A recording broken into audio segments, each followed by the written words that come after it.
Hi, everybody. Welcome to Phil and Dave's Excellent Adventures. Just Dave here. Today I'm talking about the movie Drive Away Dolls.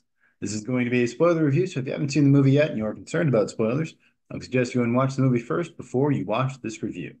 So Drive Away Dolls is a movie about two women who, they get a job driving a car to Florida. They end up getting the wrong car. They find a suitcase inside with incriminating evidence in there, I guess. All right. As far as what I like about the movie is overall the cast is good. I really like Margaret Qualley. I always want to call her Margot Qualley, like Margot Robbie. No, Margaret Qualley as Jamie.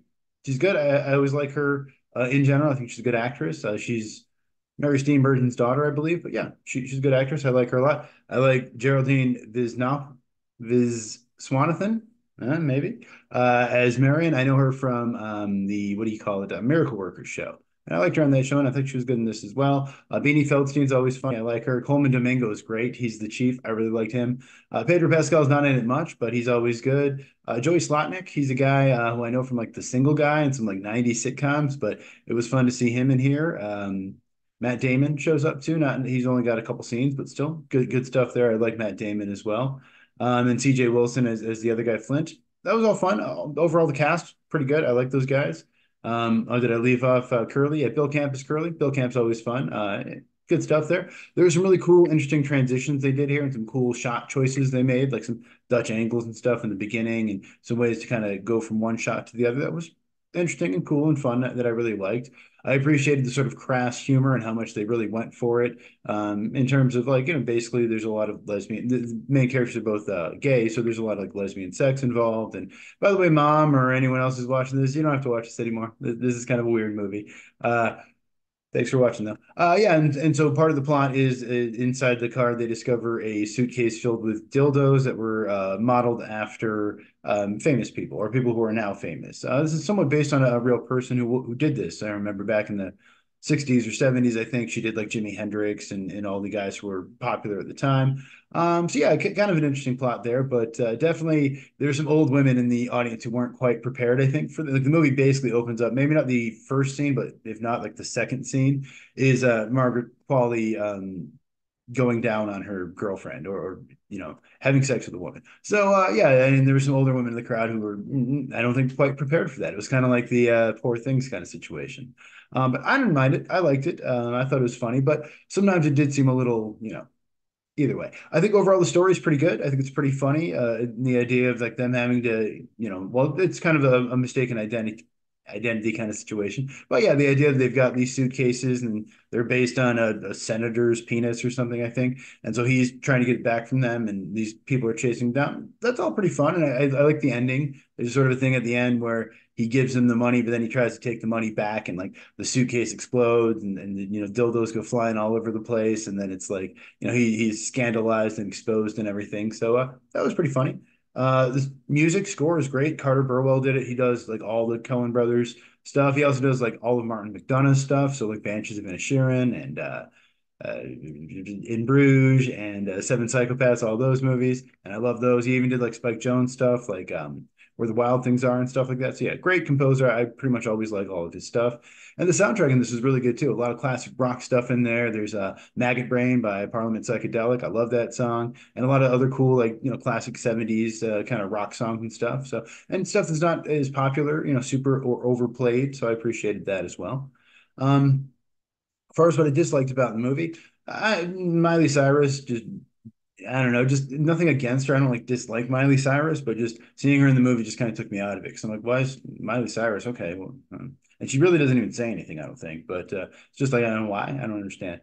And I like Margaret Qualley a lot, and I liked her generally in this. I just didn't really like her accent too much, I think. And she's doing like a Texas accent, which is, I've met people from Texas that have an accent sort of similar to what she's doing, and maybe I just don't like that accent. I just didn't want to hear that accent, but it's a little over the top, and that's the kind of character she is. She's a very like broad kind of over the top character, but I don't know. I don't know if she really worked for that type of character for me, or and I assume she's from California because I know her parents are famous, but she was born in Montana and grew up in North Carolina, I think. So I'm sure she can probably do a passable North Carolina accent, and I don't even know if her accent's bad. It's just maybe I just didn't like it, or I just didn't like that character, and she's in it a lot. Like the movie is really kind of on her shoulders. She's talking in almost every scene. Not, maybe not every scene, but in a lot of scenes, and she's talking a lot. She's got a lot to say, and she's got a lot to do. So I understand. So I think really your enjoyability of this movie is really dependent on how much you like Margaret Qualley and her portrayal of this character. And for me, she was a little annoying, so I didn't love it. I didn't really like the psychedelic stuff. At first, I was like, did they just do this to pad out the runtime? Because the movie's like 84 minutes long. So did they cut it? And they were like, oh shit, this movie's only an hour and 10 minutes. We got to pad it out somehow. Throw in some psychedelic trippy stuff. That'll do it. It does eventually kind of tie into the story, I guess. It's all related to that senator, and Miley Cyrus is the one who was making the molds. But I don't know. It just kind of kept popping up, and I was just like, "What is this? What's going on? Why are we doing this?" And like I said, there were some cool, funny, interesting transitions, but there were some really weird, goofy wipes that like just kind of annoyed me. There's one where they take the frame and just like spin it 360 to like go over to the next shot, and I'm just like, "What is this? Are we going to do a star wipe next?" Like, I didn't like a lot. There's a lot of very goofy and weird wipes. It just again just take me out of the movie and kind of remind me I'm watching a movie, which I don't like that much. I think the movie's just not very funny. There is some funny parts, and I probably should have said that in my likes section. There are some parts that are funny. There's definitely a couple of scenes that made me laugh out loud. I don't necessarily remember exactly what they were now, but I there's also a lot of scenes that didn't work, a lot of jokes that didn't. And the theater wasn't very packed, but yeah, we weren't dying laughing at these jokes. A lot of them just really fell short and fell flat and just were kind of awkward and cringy for me. And especially because it's kind of silly. I think a lot of the humor is very silly, and like, as much as I like Joey Slotnick and the other guy was fine, they're not, a very like scary threat exactly. The movie is very short. It's like 84 minutes, like less than an hour and a half, including the credits. But it feels long. It feels much longer than that. Like it felt like a 2 hour, 3 hour movie to me. So that's not a good thing either. I feel like at some point it kind of switches from like a crime caper to like a romantic comedy, which is fine. And movies have done that, and I've seen movies like that before. And I don't necessarily. I actually kind of enjoy when a movie will shift the genre halfway through sometimes. But for me, it's just like it felt like all of a sudden the focus went from, oh, they're being chased by these guys, they got to do this, to like, oh, well, now they're falling in love with each other, which is fine, I guess. But like, I don't know. And I did wonder if maybe if this was not a movie about women, but there was like two dudes in the role, if I would have liked it more or less. Maybe I would have. I don't know. Maybe it would have been more interesting if one of them didn't know that they were gay and sort of were kind of still coming to terms with their sexuality or something. I'm not sure.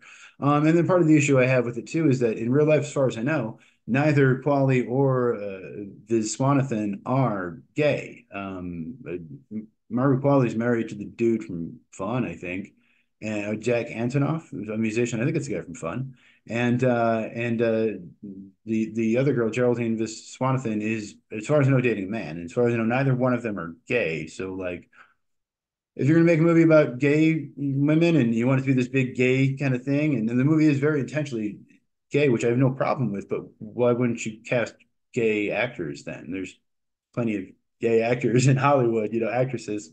If Beanie Feldstein is gay. She's married to a woman. Like she could have played one of these characters, or and again, I like both of them. But I just why not cast actual gay people? Why not cast someone actually from Texas? I don't know. And just at the end of the day, just a lot of it just really didn't work for me. Uh, I do wonder, maybe if I watched it again, maybe I'd appreciate it more. But in a lot of ways, it just felt like a Coen Brothers ripoff. Even like a lot of it, her character, the kind of accent was similar to like Nicolas Cage in Raising Arizona. The two guys who are chasing after them are very similar to like Steve Buscemi and Peter Stormare in Fargo. There's references or similarities to like Oh Brother Where Art Thou and some other Coen Brothers movies. So I feel like in some ways it just kind of felt like a ripoff or a bad, version of a Coen Brothers movie. Um, but like I said, yeah, maybe if I watched it again, I would like it more. I don't think I was in a bad mood or anything when I saw it. And I saw it with a friend, and she also kind of didn't like it that much either. So I don't know. Other than that, movie is directed by Ethan Coen. He and his brother, Joel, directed a bunch of movies together. Although I think Ethan may not have gotten directing credit on all of them early on. I think early on it was just Joel, and then eventually they both started getting credit. But yeah, so he did Fargo, Big Lebowski, Raising Arizona, Miller's Crossing, A Quiet Man, Hail Caesar, a bunch of movies, and I like a lot of them. And those first three, Fargo, Big Lebowski, and Raising Arizona, I think are perfect 10 out of 10 movies. I love those movies. I've seen them, 100 times, and every time I watch them, I find them amazing and even funnier. I'm always amazed by how good those movies and how much I love them. Blood Simple is another good one. But yeah, so this is his first movie doing it solo though, and his brother Joel did a an adaptation of Macbeth with Denzel Washington a year or two ago, I think. I haven't seen that, but it seems to me Ethan was kind of more the writer, from what I understand, and Joel was kind of more the director. And it seems based on this movie at least that Ethan was kind of more the comedy, the silly stuff, and Joel was kind of maybe more the serious stuff. Maybe I'm not sure. And the movie was written by Ethan Coen and Tricia Cooke, who is his wife. She worked as an editor on Miller's Crossing. That's where they met. She's edited a lot of the Coen Brothers movies since then. Yeah, they're married now. They've got a couple kids, but she also identifies as a lesbian and queer, according to Wikipedia at least. I don't know how that works exactly. If how you can be a lesbian and but also married to a man with two kids. Like, I don't know. Maybe she wasn't out when they first got married and had kids, and then or maybe I don't know.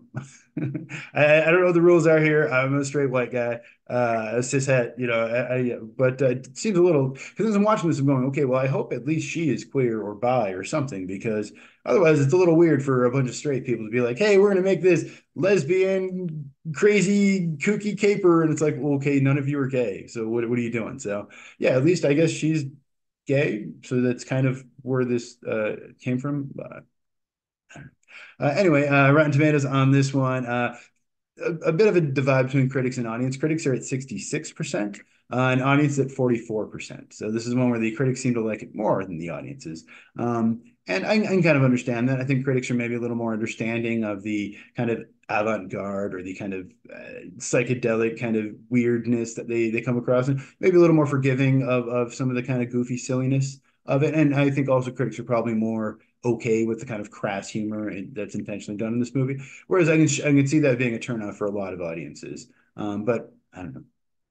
Budget on this one, I have no idea. It's hard to say. I feel like somewhere I read somebody theorized the budget was around like 60 million or 80 million, but I don't remember, and I didn't even bother looking up where I saw that. But I'm sure they didn't spend nothing on it. They had to at least pay the actors, something. So I don't know. That seems a little high, but either way, movie made 2.6 million opening weekend. It was projected to make four, so it made even less than they expected. They started working on this like in the early 2000s. It was originally called Drive Away Dykes, which they actually allude to at the end of the movie as they drive away. The papers blow, and you see that. And it's supposed to be a B movie. I think they very much intentionally wrote it to be kind of a campy kind of bad, in the style of like a whatever, the Valley of the Beyond the Valley of the Dolls or something like that kind of thing, which is fine, I guess. But I think I always have an issue with when people intentionally try to make a B movie, because I'm like, well, usually those work because people are actually trying to make a good movie. They just were either limited by budget or talent, and so they made this B movie. Whereas this, I feel like these are people who are talented and are intentionally trying to make a bad movie, and that usually doesn't really work for me. So yeah, the movie generally just really kind of didn't work for me. Like I said, maybe I'll like it if I watch it again. I didn't love Oh Brother Where Art Thou the first time I watched it. I liked the music, but the movie I was kind of like whatever. And now I really do like it. And I actually I didn't love Office Space the first time I saw it, or Super Troopers, but I love those movies now. So like sometimes I liked them. I was like, okay, whatever. And I think maybe my expectations were a little high because I like everyone involved and the trailers look, pretty fun and everything. So I'm like, all right, yeah, I'm down for this. This looks cool. And I was just it didn't live up to my expectations. So maybe that's on me. I don't know. But for my score on this one, it's kind of bad. It's not good. I don't really like it, and I wouldn't really recommend it to anyone unless they were a really, really big fan of like a Margaret Qualley or something. But yeah, 5 out of 10 is going to be my score on this one. Not good, not good. It's not as bad as Argyle. That's still probably the worst movie of the year, but this is probably right behind it, I would say. So if you saw the movie, let me know what you thought of it down in the comments below. Thank you so much for watching. Have a great night, and I will see you here again next week.